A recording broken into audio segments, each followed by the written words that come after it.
All right. Well, we're glad to have you with us as we get into our unique insights into Bible prophecy. As you can tell, this one's actually live.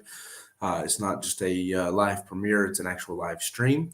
The reason being that I just didn't have time to record one and edit it and get it processed and upload it. It's not that it's a hard process, just time consuming. And so it was actually easier this week to do it live since I was able to be at home, especially not having a car. It's a lot easier to be at home. But anyways, Happy New Year to everyone who's coming in. Glad to have you as a part of it. Hope that tonight we can answer some questions that actually I know a lot of people are asking. And by that, I mean that so many I know deep down inside have the question of how does all that we're going through right now with COVID, how does that fit into the grand scheme of prophecy within the Bible? And so that's what I want to look at. We've laid some foundation for prophecy as we've talked about things like who are the 420 elders, who are the 144,000, what's the timeline of prophecy, and so forth. We've laid down a lot of that foundation, and there's things that we'll study more as we go into all of this. But part of the reason of doing a series like this is it gives me an opportunity to deal with things that might not normally be dealt with. So by doing that, we want to look at the question of how does COVID fit into Bible prophecy? Now, I want to look at this maybe not from the perspective of a lot of people would. I want to look at this and see how does this fit? How does this lead into the things the Bible is showing us? Because the truth is, anytime you're asking a question like this, there's always going to be a danger of, in order to try to make stuff more appealing, to try to fit things that aren't really there. And I'm not, don't take me wrong when I say that. What I mean, for example, is so many times because somebody wants to write a new book, they need to make a little more money. They'll write a book and they'll talk about how this passage and is talking about America and prophecy or some other country and prophecy, where in reality it's not. It's very easy to see that if you just let the Bible speak for itself. But most people who preach on prophecy on a regular basis are notoriously guilty of that, of trying to put things in prophecy that just aren't really there. Because the truth is, in the grand scheme of prophecy and what has to be there, so much of the things that we see in the world around us today are not promised to be there. We know that there has to be something to do with Israel because Israel's there. We know that there's plenty of prophecies concerning the decree that would have the people to come back, and how that'll go through into the tribulation itself.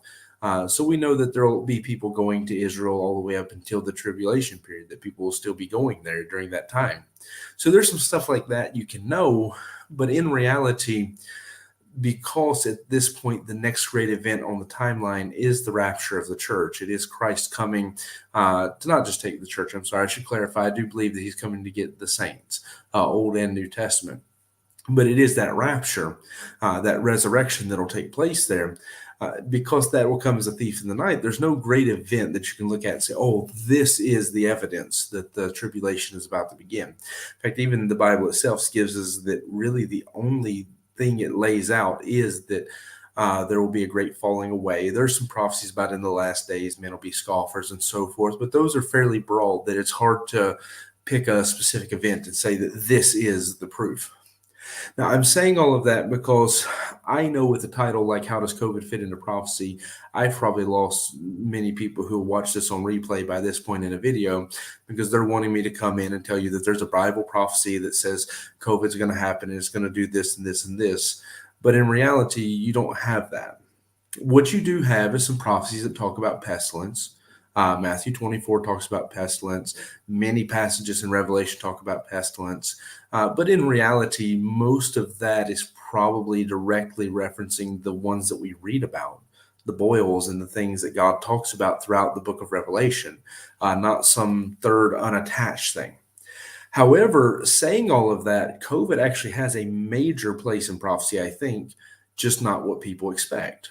And that is the fact that it is one of many devices that have been used throughout history to help get the world on track, to get to a place where the kingdom of the Antichrist, as it's described in the Bible, could come into play. And that's why this is not going to be the popular video that the name would probably have it to be implied, is because I'm not here to tell everybody what they want to hear. I'm here to show you that biblically there is something to be read into this. There is something to be seen. It's just not what people want to see in it.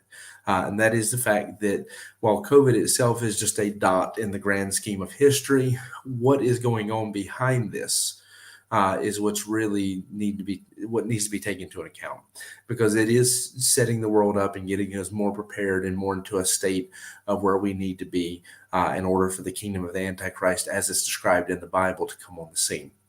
So, of course, if you're new to this series, what I'm going to do is I'm going to teach a lesson on this. As I go through, I'm going to be presenting proofs of evidences of my hypothesis, my answer to the question. So let me start by stating my answer to the question of how does COVID fit into all of this. I believe COVID is a very important part. What's going on with COVID and all of that is a very important part of getting the world into a place where it's easy for the kingdom of the Antichrist to be implemented. Now, that's probably a longer, more complicated answer than what I would normally try to give to something like this. I don't know how to better simplify it, but my answer is I believe COVID's just getting us ready. I guess that's the simplest way I can say it. Now, I'll be giving you my reasons for that as we go through. Most of what I'm going to teach is going to come from Revelation 13. So I would encourage you, because even though this is a unique Bible study, it is still a Bible study. So Revelation 13 is where I'm going to be at. I would encourage you to follow along if you have your Bible around with you. Verse 11 through 18. It says, "And I beheld another beast coming up out of the earth, and he had 2 horns like a lamb, and he spake as a dragon. And he exerciseth all the power of the first beast before him, and causeth the earth and them which dwell therein to worship the first beast, whose deadly wound was healed. And he doeth great wonders, so that he maketh fire to come down from heaven on the earth in the sight of men, and deceiveth them that dwell on the earth by the means of those miracles which he had performed, which he had power to do in the sight of the beast, saying to them that dwell on the earth that they should make an image of the beast, which had the wound by a sword and did live. And he had power to give life unto the image of the beast, that the image of the beast should both speak and cause that as many as would not worship the image of the beast should be killed. And causeth all, both small and great, rich and poor, free and bond, to receive a mark in their right hand or in their foreheads. And that no man might buy or sell, save he that had the mark, or the name of the beast, or the number of his name. Here is wisdom. Let him that understandeth count the number of the beast, for it is the number of a man, and his number is 666. So a lot of major prophecy, a lot of major understanding of prophecy comes from this passage. There's a lot of things we could lay into here and spend time on, but I'm really going to address 2 main thoughts, which are the breakdown of the passage, and is something that you see as an outline in Revelation as a whole, especially as you come to chapter 17 and 18. You see this same division wherein you have a spiritual Babylon, a spiritual kingdom of the Antichrist, and the material financial kingdom of the Antichrist. Revelation 17 is about the destruction of that spiritual kingdom. Revelation 18 is about the destruction of the material, financial kingdom. So the political kingdom, we can say. You have that same structure here. Now, if you don't know the context, there's been a prophecy before this about the Antichrist himself, where he's described as the beast that comes out of the sea. You have an unholy trinity being described to you. You understand, hopefully, by now that the devil is a master counterfeiter, and one of his greatest things that he's trying to do is to counterfeit the things of God. And that's very important to understanding what we're about to see here, is that the devil's goal has always been to create a religion wherein he is perceived as God. And that's why the Antichrist is someone who is putting himself in the place of Christ. That's why the devil, you see throughout what we know about him in the Bible, that this is his goal. This is what it's all building toward. And the reason I'm saying that is because I'll start off by saying that a lot of the things that people are afraid of right now, when they see the political climate going on around them, when they read about certain conspiracies and so forth, a lot of that is stuff that I would very much advise you not to worry about. Now, some of it I would, and that's going to come more in the second half of this passage. The governmental stuff of taking control and things, that's stuff that's legitimate fear. That's the thing that the Bible does have. I don't think it's legitimate for a Christian to be as worried as maybe some are, but it's something that is real. However, one of the reasons I decided to tackle this question is because I found myself talking with many people, even in my own church, who read about a lot of things and they come with questions and concerns and trying to understand it all. And so me and one of the men, he's here in the watching the video now, so I'm going to call him out by name, but he knows we've had a good conversation about this the other day where he was explaining to me about the website of one of the certain groups that's behind a lot of this stuff with the vaccines and so forth and everything that they're into. And one of the main points our conversation come to was understanding this, that their goals are irrelevant in the grand scheme of things, because God has allowed these things to come to pass to get the earth to where it needs to be when the time of the kingdom of the Antichrist and tribulation, all of that comes about. Because the truth is, while the devil's having his time to do what he wants to in that period, it's because we have to understand nothing happens that God doesn't either cause nor allow. And you'll read, you may not like it when we read it in a little while, but you'll read a passage here in a little while, if you stay with me, wherein God says that he causes the kings of the earth to give their power over into the Antichrist hands. You can read in 2 Thessalonians where he talks about this idea that people who have heard the gospel but rejected the Christ, they won't have an opportunity to receive Christ in the tribulation because he will cause a spirit of delusion to come over them. So the truth is, God is letting the world go into its natural status in this point. He's letting the devil have his day and all of that, but there's a reason. There's judgment and wrath being poured out. It's not like God's just awarding this. God's letting them come into a place where the judgment and wrath that's being poured is natural and proper. That's another question that we could get into in another day. I'm not going to get into that tonight. But looking at it and trying to understand what's going on, you have to understand that everything that's happening that is setting us up to get a little bit closer and a little bit closer to what's described here, God has allowed that to happen. So the people who have their websites, have their explanations, have their goals and their schemes and their evil plans, who take credit for a lot of this stuff, I wouldn't worry about what they say, because they're only allowed to go so far. I would compare it to the book of Job, wherein the devil has his desire to kill Job, to destroy him. But the fact is, he's only allowed to go so far. God lets it go as far as it needs to prove the message that man does not serve God for naught, that we don't serve God for nothing. We don't serve him for just the things he gives us, but because he's God. God lets it go far enough to prove that message, and then he puts a stop to it. Now, I point that out because I want you to understand that there's some bad things that we're going to talk about that this is leading into, that this is a part of, it's building up. But in reality, I want you to also understand that there is a lot of crazy things out there attached to this, some evil things and crazy things and so forth. And I'm not going to give them the benefit of going into some of them.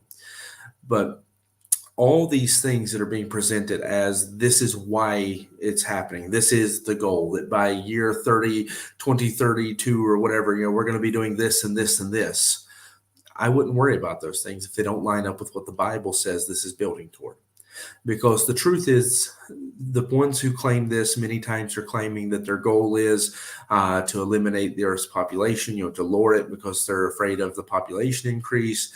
Many times they'll tell you that their goal is to change the DNA of man and stuff. And I'm not debating. I mean, that some of these, they say it on their website. I'm not debating that that's an intention or a desire of theirs. What I'm pointing out to you is understand something. They can only go as far as God allows them to go. And that's not where God tells you this is going. So that's not something to be of concern to you. The truth is, the devil's goal is not that he's worried about cutting down the earth's population to wipe out as many people as possible. That's not his main goal. His primary goal is and always has been to be worshiped. And that's where, in truth, what we're seeing right now with COVID really is preparing the world for this in a way that you might not realize. Let me first prove my point to you, though, that his desire is to be worshiped, because not everybody understands that. Because we know that he was a murderer from the beginning. He was a liar from the beginning. We know that these are part of who he is. But in reality, you have to understand that his end game in all of this, his desire is to be seen as God. Now, we see that, though. Let's look even here in this passage. We'll reread verse 12 and 13. And he exercises all the power of the first beast before him, and causeth the earth and them which dwell therein to worship the first beast, whose deadly wound was healed. And he doeth great wonders, so that he maketh fire to come down from heaven on the earth in the sight of men. So probably should have had verse 11 and 12 for that. But you have the false prophet. That's the second beast that comes up out of the earth, that speaks as a dragon, the dragon being the one who represents the devil himself. So you have the unholy father, let's say, with the dragon. You have the unholy spirit, let's say, with the false prophet here, who is the second beast. The first beast, who is the beast that come out of the water, who is the Antichrist. With him, you have the Antichrist, the unholy son. So you have that unholy trinity, but you see that the goal of what's going on here is to get people to worship him. And I'll show you this as we get into the political side of things. So I hope you'll stick with me long enough to see that, because it's really good information I'm hoping to give you tonight. That the political side of things and the economical side of things and everything that's going on that side, the mark of the beast and killing those who don't participate and all of that, according to the Bible itself, the devil's interest in that is just to keep people docile so that he can control them and manipulate them. The people only want that. They don't really care about the religion. And you'll see that. Like if you look at false religions around you in the world today, you see that right now. I mean, there's some of your major players in Islam don't actually care. And even throughout the beginning of Islam, you trace back its roots. They didn't care about the religion itself. They cared about the power that come with it. So many people in the world who call themselves Catholic today, they don't actually care about the Catholic Church. They hate the Catholic Church, but they take it because there's a certain power attached to that. I remember in the French Revolution reading about it, learning about it, that one of the biggest mistakes they made was that they not only got rid of the monarchy, but they got rid of the church's hold over the people as well. And so I believe it was Napoleon, when he come in, that he made sure he brought the church back in with him, just that they understood he was in control, not them. Because what had happened by getting rid of the church, it turned the people against the government. You needed the balance of religion and political power both going on at the same time in order to actually control the people in a proper way. And so we see that throughout history. We see that in false religions, that you take any religion you want, you name it, and there are people who attach their names to it. That's why political candidates claim to be member of this church or that church, because religion and politics will always be connected in some way. You'll always need both to control people properly. Now, for the devil, his desire, we know, though, is to be worshiped, is to be seen as God. The political side of this is to control people and get people to submit to him and follow him, so that he can have the first goal. We see it in this passage that the beast's purpose, the second beast, that false prophet, his purpose in all of this is to get people to worship the first beast, which is the Antichrist. We read in verse 13, we already read, he'll do great wonders. Verse 14 says, and deceiveth them that dwell on the earth by the means of those miracles which he had power to do in the sight of the beast, saying to them that dwell on the earth that they should make an image of the beast, which had the wound and the sword and did live. And he had power to give life unto the image of the beast, that the image of the beast should both speak and cause as many as would not worship the image of the beast should be killed. So it is a religion that's being set in by force. It's a religion that's going to be set over the people in the kingdom of the Antichrist, that you either worship the Antichrist or you die. I mean, you think it's similar to Nebuchadnezzar's, you bow down when you hear the music or you'll be cast into a fiery furnace. It is not a strange thing at all. You see it, again, false religions. You see it anywhere. I know that some people like me to poke the Catholic Church with this, but you see when they've moved into territories and conquered, they've done this. You see that Islam is the most famous religion for this. Mormons have historically done this. I mean, it's any religion with major power like that, that's also playing a political game. They always do this. They kill people who won't bow down and worship. Nebuchadnezzar, though, is the great example, because he built the statue and he said, you worship it or you die. And you see the kingdom of the Antichrist is going to do the same thing. It's building to the goal. And the thing about the devil, if you've paid attention in your Bible, is that he's prone to do the same things over and over again. Now, I don't want to get into something because this is a question or a theory. Let's say we could do a whole nother study on. But you have to consider that the devil doesn't know the day or the hour. He doesn't know that. I mean, the Bible says only God the Father knows the day or the hour that Christ is coming to collect his. So he doesn't know when he's actually going to be able to set up his kingdom. His goal is just always pushing toward this. I'll control them all. They'll all worship me. Always pushing to that mark. That's his mark, his high calling that he's trying to get to in his eyes. As he's trying to ascend and be as the most high. Which brings me to my point. It has always, always been the devil's goal to be worshipped. Think about Isaiah 14, and we'll read, because again, we're doing more of a Bible study, so we'll read through it. Isaiah 14:12. How art thou fallen from heaven, O Lucifer, son of the morning? How art thou cut down to the ground, which didst weaken the nations? For thou hast said in thine heart, I will ascend into heaven. I will exalt my throne above the stars of God. I will also sit upon the mount of the congregation in the side of the north. I will ascend above the heights of the clouds. I will rise like the Most High. So what has always been the devil's goal? What caused him to fall in the first place? That when he saw God and then he saw himself in his beauty, his heart was lifted up. We see this putting together other passages. I'm not reading every passage about the devil today. But he saw himself, and in his beauty, he saw that he was, in his eyes, better than anything else God had made, and thought that he could ascend and be as the Most High. He could be equal unto God.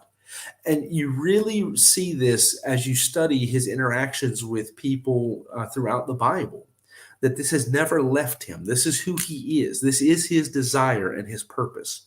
And my evidences of that, one would be Luke 4, the temptation of Jesus. And again, we'll read Luke chapter number 4, beginning in verse 5. Luke chapter 4, verse number 5. And the devil taking him upon a high mountain, showed unto him all the kingdoms of the world in a moment of time. And the devil said unto him, All this power will I give thee, and the glory of them, for that is delivered unto me, and to whomsoever I will give it. If thou therefore wilt worship me, all shall be thine. So what is he asking for? What is he saying to Jesus? I will give you everything in my power. I'll give you the entirety of the reach of my power if you'll do one thing, if you'll bow down and worship me. Because what is the devil's goal? It's to be as the Most High. It is to ascend and to be a God. So now he's speaking to God in human flesh and saying, if you'll bow down and worship me, I'll give you everything that I have here. You don't have to die to redeem it. You don't have to go to the cross for any of it. You can just have it back if you'll call me God. Because that is his overall goal and purpose. It's not about depopulation. It's not about turning people into monsters. It's not about not literal monsters. He would love to turn you into a monster spiritually. But it's not about so many of these things that are being beat about right now between news, between conspiracies, between everything else, between even what people state as their intended goals. He's not interested. He's attached to that to get done what he wants, to get the people who have the power to move the population in the right direction to do it. That's what he's attached to those people for. So if you have someone who is a billionaire, says that their goal is to depopulate the earth, and they're going to take steps that would get people where they need to be to worship the devil, he's happy to work with that person.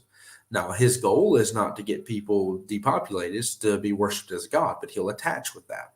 And again, we see that as you study the relationship between spiritual Babylon and political Babylon here in Revelation. So, I'm getting to it to show you all of that. I'm just trying to establish my point about the devil first. Then Genesis chapter 3. Genesis chapter 3 and verse number 5. I'll read only. It says, we'll start with verse 4. And the serpent said unto the woman, Ye shall not surely die. For God knoweth that in the day ye eat thereof, then your eyes shall be open, and ye shall be as gods, knowing good and evil. Now, one thing you can know about somebody who's trying to trick someone or tempt someone, many times what they tempt you with is what they want. Same principle. Many times what somebody accuses you of is what they're guilty of. It shows you somebody's heart, because somebody only knows how to tempt you with something that they find appealing. It's very rare that somebody actually has the ability to understand you well enough to know what it is you actually want. So, in the case of the devil tempting Eve here with the temptation that, hey, if you eat this, you can be like God. You'll know good and evil just like God does. You'll be as a God. That temptation he's putting forward here shows you, just like in Luke 4, that that's where his heart is. It's always been there. It's still there. His whole desire is to be like a God, or to be God in his eyes. So then Second Thessalonians is where I'll go to end that thought, that train of thought, that the devil's goal is to be worshipped. 2 Thessalonians chapter number 2, verse 3 and verse 4 says, "Let no man deceive you by any means, for that day shall not come, except there come a falling away first, and that the man of sin be revealed, the son of perdition, who opposeth and exalteth himself above all that is called God, or that is worshipped, so that he, as God, sitteth in the temple of God, showing himself that he is God." So, what do you have going on in this passage? According to the Bible itself, the Antichrist goal is not really about the political power or any of that stuff. It's just to stomp down everything else so that he can eventually present himself as God. Now, the timeline of prophecy sets it so that for the first 3.5 years, he's going to stomp down everything else. He's going to make peace with people. He's going to make his treaties. He's going to get everything stomped down and under his feet. And at the 3.5 year mark, the halfway point of the tribulation, he's going to walk into that temple. He's going to offer the sacrifice on the altar. He's going to declare himself to be God. And then he's going to go out of that temple and he's going to make a war with the saints. I personally, tend to lean into it that that's the moment where he'll kill the two prophets there that you read about in Revelation. Now, knowing that, what you know then is that the devil's goal from the beginning till the end for him is and always has been, always will be, to be like God. It's to ascend and even put himself above God. So saying that and then asking the question, how does COVID fit into prophecy? Well, if you think COVID is about depopulating the earth, then no, that's not how it fits in prophecy, because God tells you that's not where this is going. If you believe that, like if you walk away with that and say, okay, I hear everything you say, but I still think COVID is about depopulating the earth, then that means you think that men are in more control than God, because God's not allowing this so that men can have their goals. He's allowing this because there is an eventual destination where all this is going to go, so that you have those years of judgment before Christ comes back. Now, knowing and understanding those things, what you have to ask yourself is, how does COVID fit if I know it's not about those things, if it's not about so much of what's attached to it? The answer is that it's about political power. It's about getting everything back to where it needs to be. We've lived with religious freedom for far too long. People have been allowed to go about and do what they want for far too long. People need to be made docile once again. People need to be made willing to worship and follow whatever religious system and governmental systems are set before them. I mean, you understand that in the past, the way a government was run, it was run with a monarchy. It was run with an understanding that your king had to be listened to because God had appointed your king.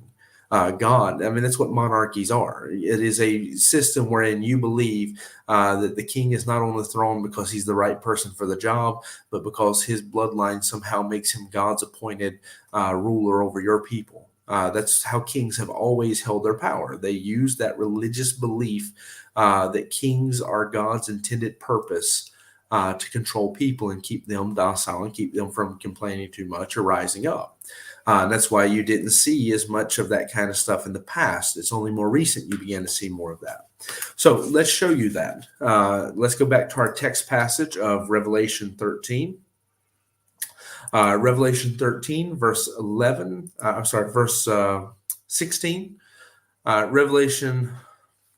getting my stuff clicked right here. Revelation 13, verse 16.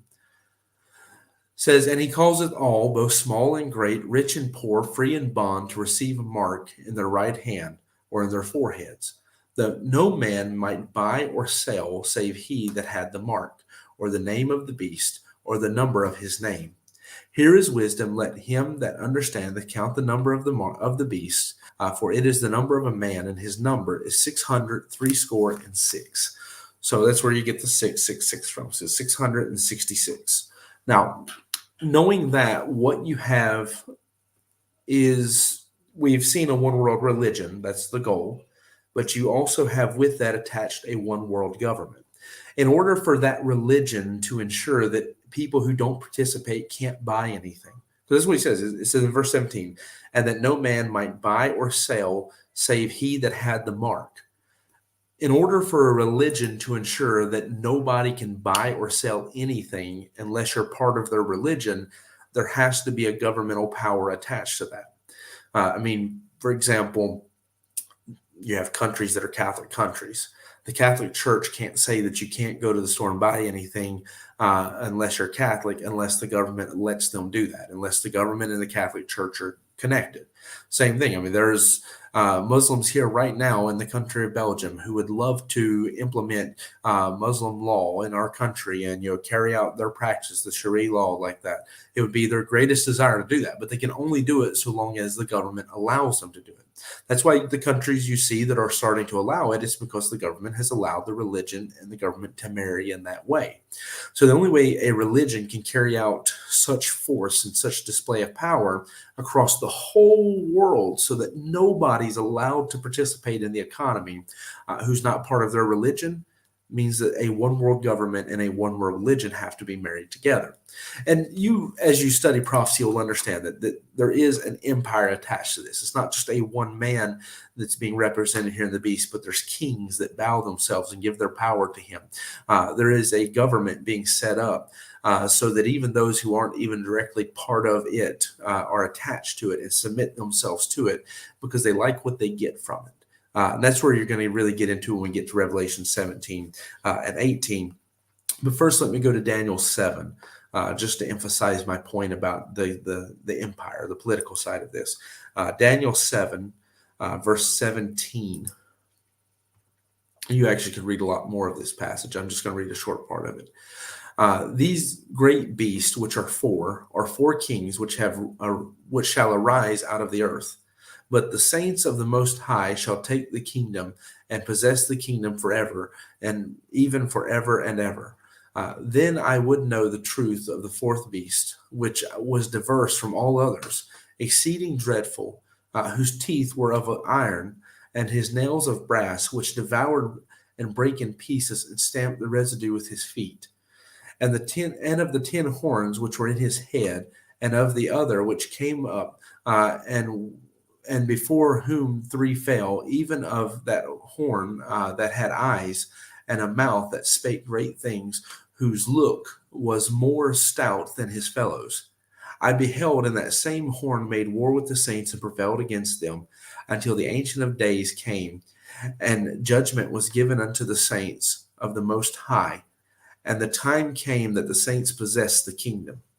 Now, again, you could read a lot more of that passage because there's a lot going on in that passage, but I just want to read that much to show you that the Antichrist there being referred to as that horn that was stronger than the others, and so is one part of what's going on. There's actually a kingdom according to this because he's giving you the prophecy about the 4 beasts, the lion, the bear, the leopard.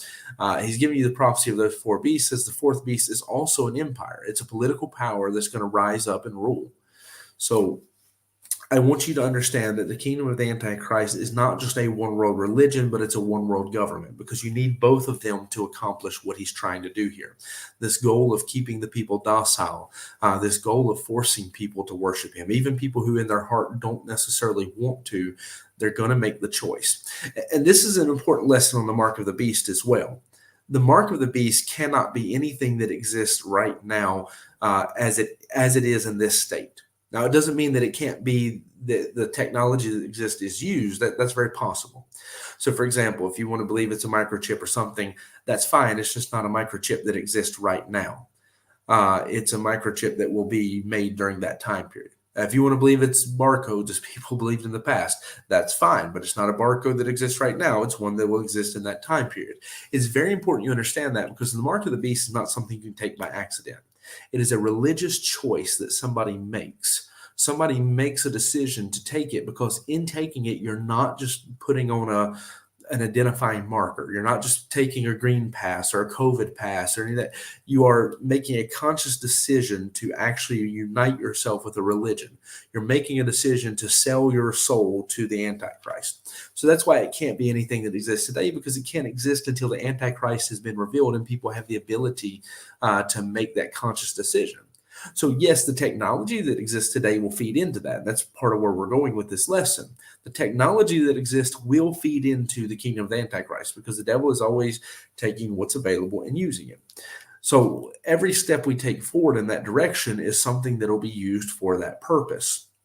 But it can't be that, if you show up at work tomorrow and they want you to get a microchip or they want you to show your COVID pass or anything, that itself is the mark of the beast, because nothing that is necessary to have happened before the mark of the beast could be implemented has happened yet. Church is still here.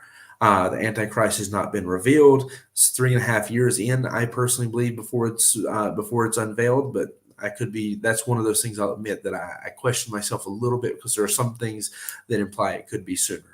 But you have to have this being attached to that religion. That's why I do believe it's probably at the 3.5 year mark. After he's declared himself to be God, then he implements the mark of the beast. People then make a choice to worship him as they take it. So, saying all of that, we know this is where it's going. I want to give you a little bit from Revelation 18 and 17, because there you're going to get a better understanding of what the actual relationship of the political and spiritual Babylon is, of the two sides of the kingdom of the Antichrist. The one that is his goal, which is to be worshipped, and the other, which is the political side that's necessary to carry out this religion. And both of them need each other, according to this passage. So Revelation 18, we'll start there. Verse 1 through 3, it shows you about this empire, because like I said, there's an empire. There's a one world government and a currency and all of that attached to it.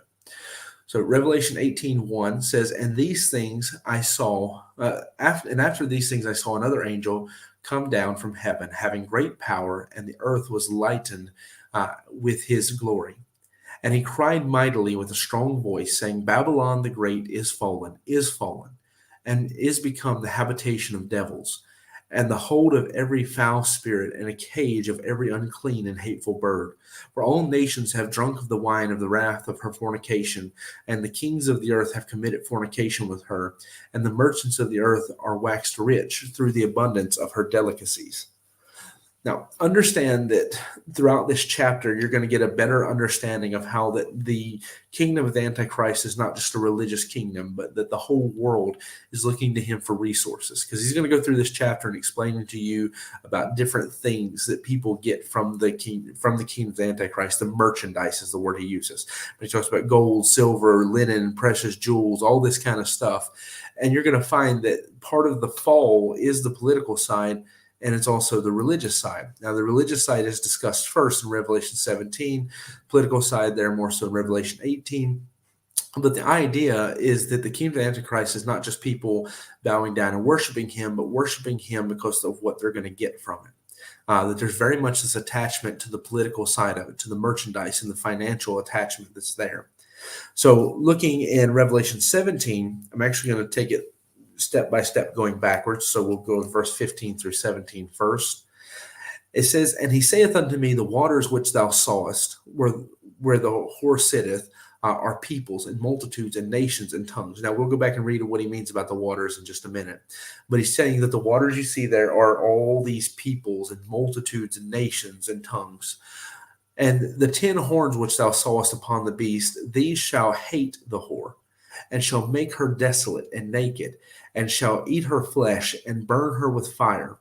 For God hath put in their hearts to fulfill his will, and to agree, and give their kingdom unto the beast, until the words of God shall be fulfilled. And the woman which thou sawest is that great city which reigneth over the kings of the earth.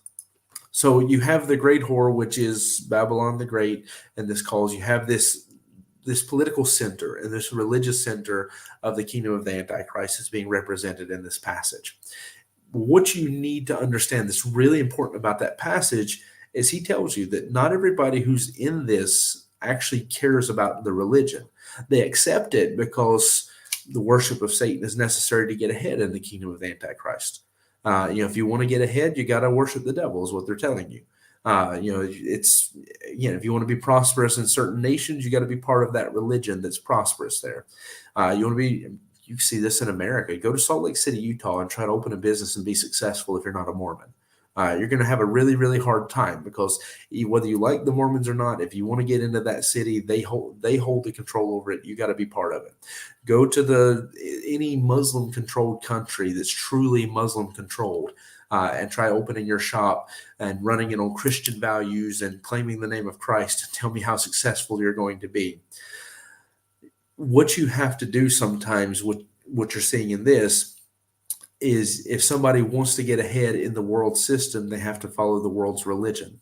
If you see that in truth, we see it right now with COVID, if we're going to be honest. And I'll get to my point there in a minute. But you see that even where I'm at, that someone who's Christian will struggle to actually have a business. If you're Catholic, you have the support of the Catholic Church, so you'll be okay here in Belgium.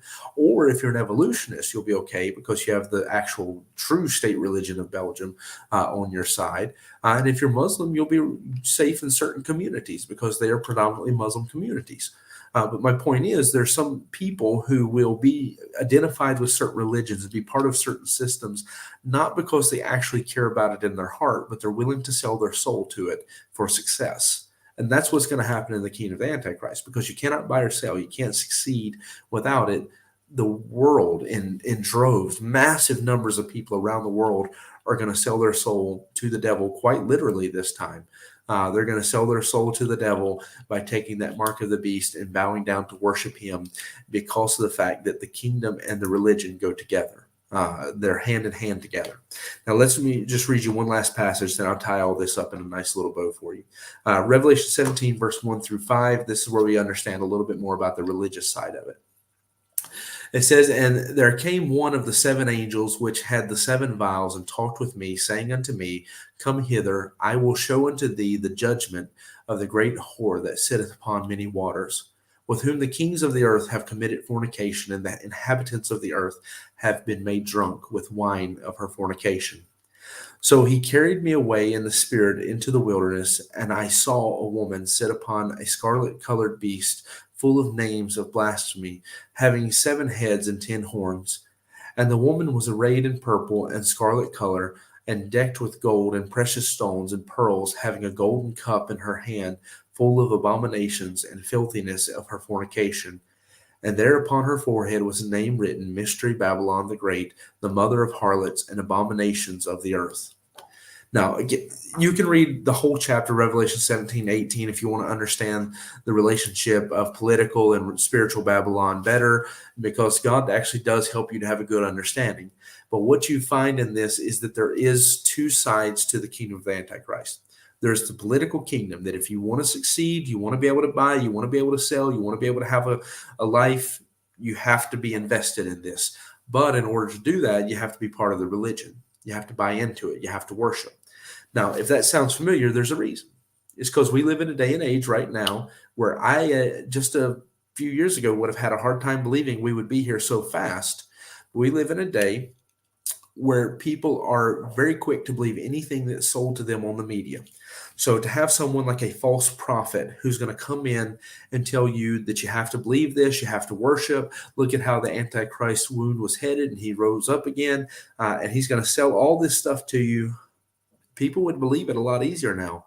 And I see that because up until recently, I thought a considerable portion of the population understood that you can't believe everything you read on Facebook. You can't believe everything you see in the news.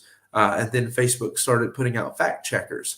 And then the news used fear to induce people into this state where it's like the news is their religion now. In fact, I'm going to tell you, just to be honest, the longer this goes on and the more I grow in my knowledge of the Bible, the less I'm worried that the false prophet is going to be a religious figure in the traditional sense, and more so that it's going to be someone who has the tech and ability to influence the media and the people in a way that's unbelievable. We've always thought the false prophet was going to be someone like one of the great imams, if you're on the side where you think it's attached to Islam, or the Pope, if you're on the side where you think it's attached to the Catholic Church, as people traditionally have done who believe it's more traditional religion. But in truth, looking at it today, it'd be far easier for somebody to influence the world to bow down and worship somebody if they just had their own, if they had news sites, if they had control of media. So the longer I go on, the more I start to believe false prophets probably more attached to that kind of stuff, more of a I can't think of any of their names. The guys who are real famous right now, who are always on TV. Nick will tell me in the comments in a minute if he's still there. But anyways, it's more easy for me to believe he's one of those people, one of those media giants. Now, the reason I say that is because look at the world around you right now. I had a conversation with a man recently who seemed to be pretty intelligent, and yet he made the comment to me that he doesn't question anything he reads in the news because he doesn't have a reason to question it. So then I gave him an article, the headline of an article from the local news channel that he would probably be associated to read. And in that news article, they said that 70% of people in the hospital with COVID in the country of Belgium are vaccinated. So 70% of the people who are in the hospitals are vaccinated. Now, let me give you a little thing to understand this. 70% of the population, roughly around that number, is vaccinated. So that's equal. The number of people in the hospital who are vaccinated or the number of people in the population, or the percentage of people, or the percentage of the population that's vaccinated, hospital and outside. It's even across. Thank you, Nick. Jeff Bezos is one of the names that's good for what I'm trying to talk about, for the kind of person. I knew Nick would save me on that one. But what you have with this is you have an article where they say 70% of the population, or 70% of the people in hospitals with COVID are vaccinated. But don't worry, and this is the article, but don't worry, the vaccine still works. And look at how people have been indoctrinated with this. One of my friends was talking to me about it recently, that somebody they know was in the hospital. They had COVID. They were vaccinated, had both vaccines. And then they got out of the hospital. My friend was talking to them. Somebody here in our church is. They'll know who they are, but they were talking to this person. And the person was like, oh, yeah, but the vaccine works because if I didn't have it, I would have been much worse off. And it's like, but how do you know that? I mean, for example, I'm not vaccinated. I had COVID. I didn't even go to the hospital. One of the men, my brother, not vaccinated. He was just in the hospital with COVID, and he got out miraculously. I mean, faster than anybody. Any doctor could have predicted, better than any vaccine could have got you out. But yet people are willing to buy in and worship it and believe it because it's been sold to them and packaged just right in the media. So one of the points I would say that COVID is proving what I'm talking about, that it's just a stepping stone to get us where we need to be for people to be there, is the fact that it's put people in a place where they'll believe anything that's being sold to them in the media. That the general population has proven that they're willing to do this. Now, what is proven is not everybody's going to jump on everything as quick, but the fact is that you can have people who will quickly jump on the side of, COVID, we need vaccines, we need all of this, we have to take away freedoms, all this stuff. And then at the same time, you have other people who question that, but are very quick to jump on to some of the farthest out there conspiracies you can imagine, show you that people will believe anything that buys into what they want to believe.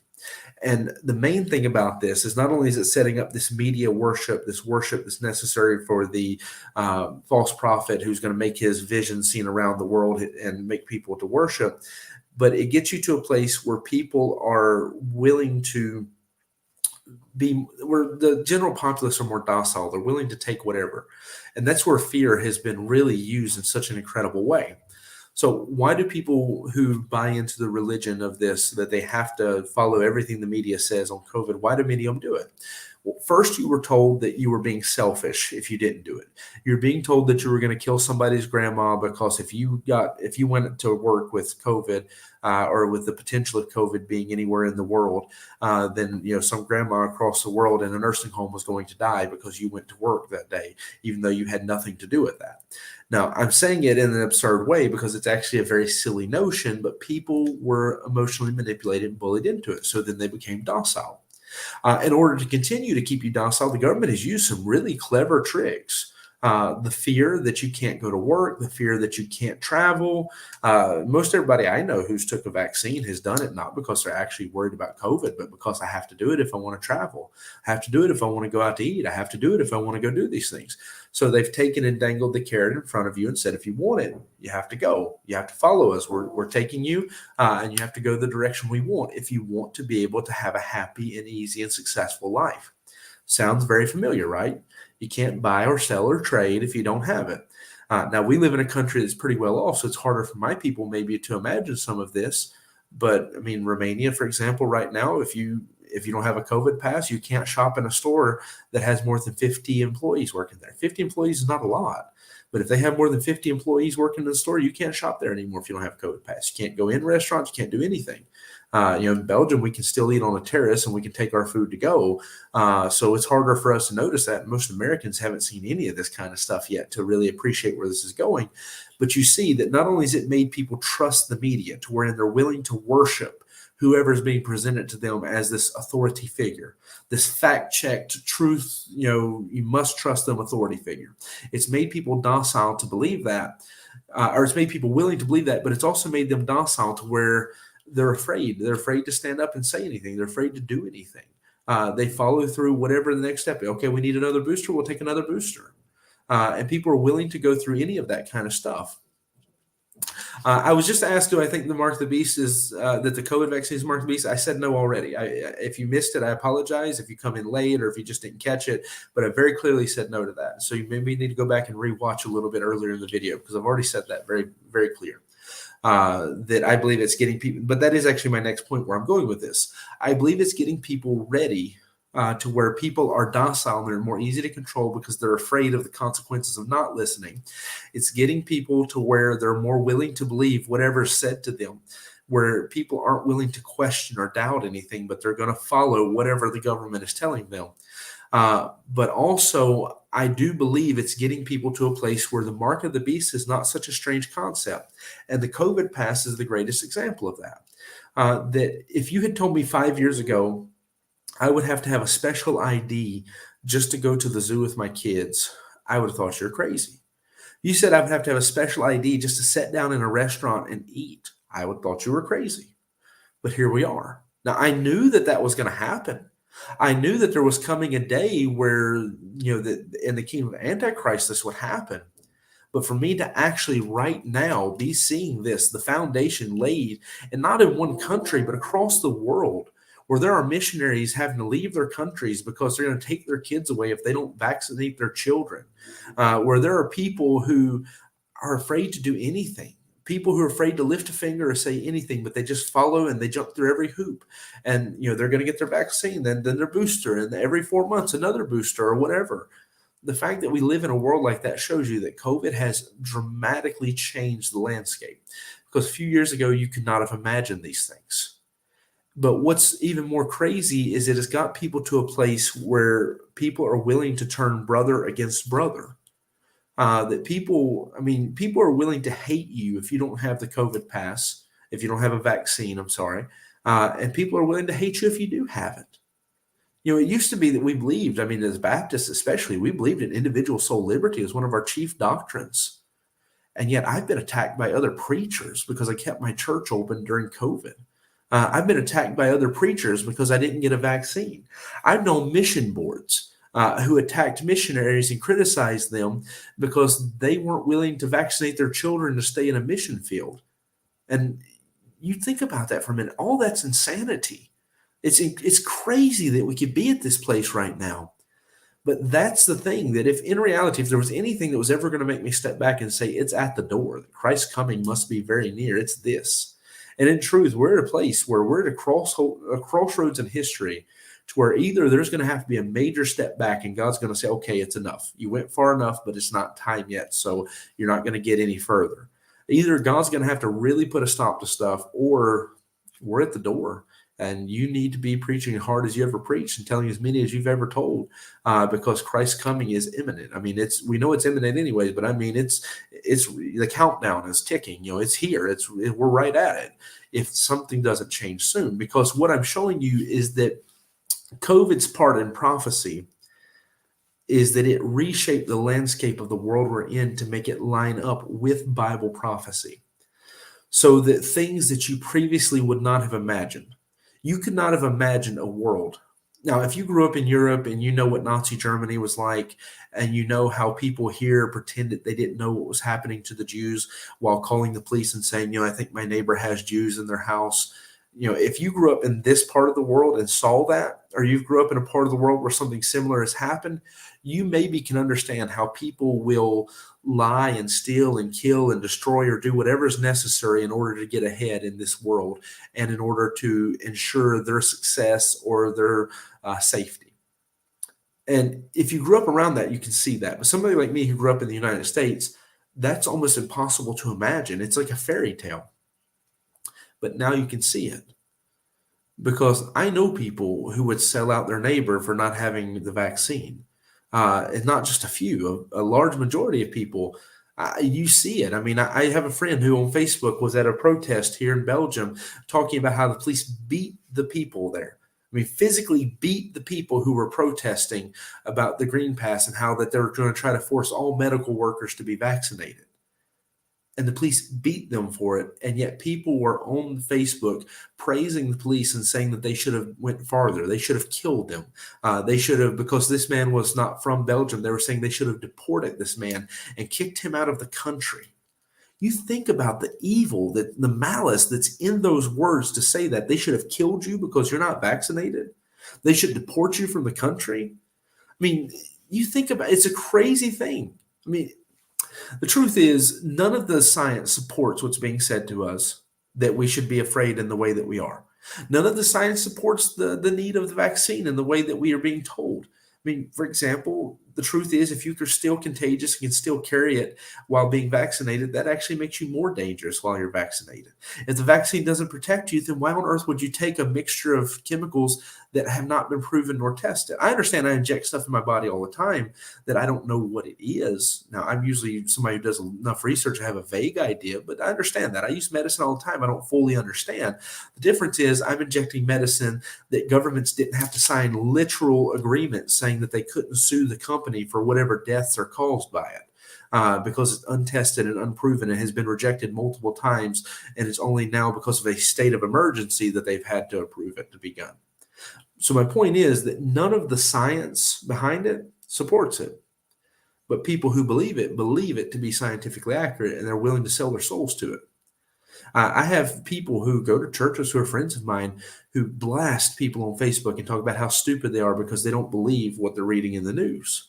It's like, why should I believe what's being written in the news? I mean, I can find you tell me you have your experts, but I also can bring experts from the other side.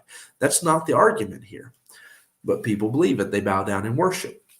So my point of all of this is I have to give you my evidences. My question was, how does COVID fit into prophecy? My hypothesis is, as this is the way this channel or this series, this study works, is my hypothesis is that COVID is a reset button to get us lined up closer to prophecy. It's just one of many events we've seen throughout history where the devil is trying to push us in the direction of where we need to be. That it's not about depopulating the earth or any of these kind of things, but it's about resetting people and politics so that when the time comes for the kingdom of the Antichrist to be established, people will be docile enough to be willing to follow that, to be willing to sell out their neighbors, to be willing to sell their soul to be successful, to be willing to worship someone who's calling himself God, and so forth. Now, my evidences. One is when you look at the COVID pass and how it's prepared us to be ready for the mark of the beast, where I have to show these things and show my credentials to show that I'm able to do certain things. Like I don't have to show it to go in a store yet, but some stores you do. That shows you that the mark of the beast is being implemented already. It's as has been said in the comments, conditioning people for that. The masses are being made docile so that they're willing to not rise up and fight, but to submit and say, okay, if in order to be successful politically, I have to be part of the religion, we'll do that. You're seeing that already taking place. The media worship that's being implemented, where people are willing to believe whatever is being said to them and take the preaching. You're seeing that being put in place. But the most important thing is Bible prophecy. Bible prophecy doesn't allow for COVID to be about anything else. It doesn't allow for this to be a disease that's going to end the world, because the world will stand and the population will stand. People will still be on the face of the earth because God's still in control. So it's not about those things. It's not about ending the world or closing down population or changing the genetics of people or any of these things that may be thrown out there, because Bible prophecy doesn't allow for that. Bible prophecy allows for this to be used for political purposes, but just about nothing else in terms of what people try to say it is. So my biggest and greatest, most important evidence is that it can't be about the other things that people want to say it is, because Bible prophecy doesn't allow for it to be about those things. What Bible prophecy very clearly allows for it to be, and even shows it to be, is that this is about conditioning people, resetting the population, resetting the governments, resetting that structure so that people are willing to sell their souls to a religion in order to be successful in the political system and have, as Nick says, social credit score in the climate of religion. That's a good way I'll phrase it. I'll close on that. So, as you know, the way this works, this is a graded study. So I've given you my evidences. I've given you my hypothesis. I ask you to comment and leave us a grade. Your choices are sound doctrine. If you believe what I'm saying to be true, to be right, to be the most proper application of Scripture, you can comment sound doctrine.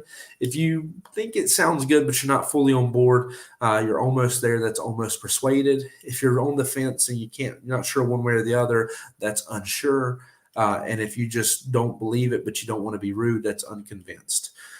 So anyways, if you'll leave us a grade in the comments, if you're still here with us. I know I lost some people when I got into COVID, what it's really about, because not everybody wants to hear that.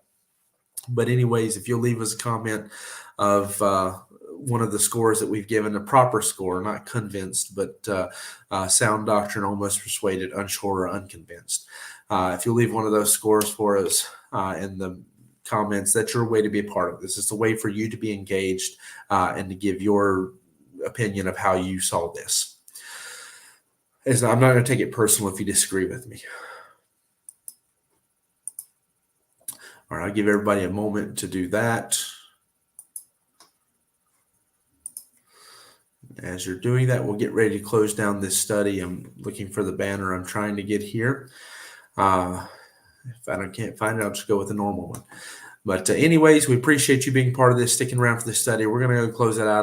Don't really go any much over an hour. We're already just past it. In addition to your score, if you'll leave us an amen in the comments, I hope this has been a help to you. I encourage you to share this one. All your friends are asking this question. All your friends are curious about this. If you don't share any of my other stuff on prophecy, share this one, because this is one people actually need to know. They need to be showed these things so that maybe you don't have to fight as much. People will start to understand some of these things. It's not going to hurt you to like it. It's not going to hurt you to share it. You may find you have to engage in conversation with somebody about some of this, but other than that, it's free for you to do it. So I would encourage you to share this one. All right. Thank you again for being part of this study. We look forward to seeing our people at church tomorrow. If you're not part of our church, if you're not in Belgium, we hope you can find a church to go to. If you're here, try to be with us. But we appreciate you being here with us tonight to be part of this study. We'll have another one later this month as we're doubling down in January. We may even triple down because some of the other videos I was trying to do are not going to work. But anyways, we'll talk about that another time.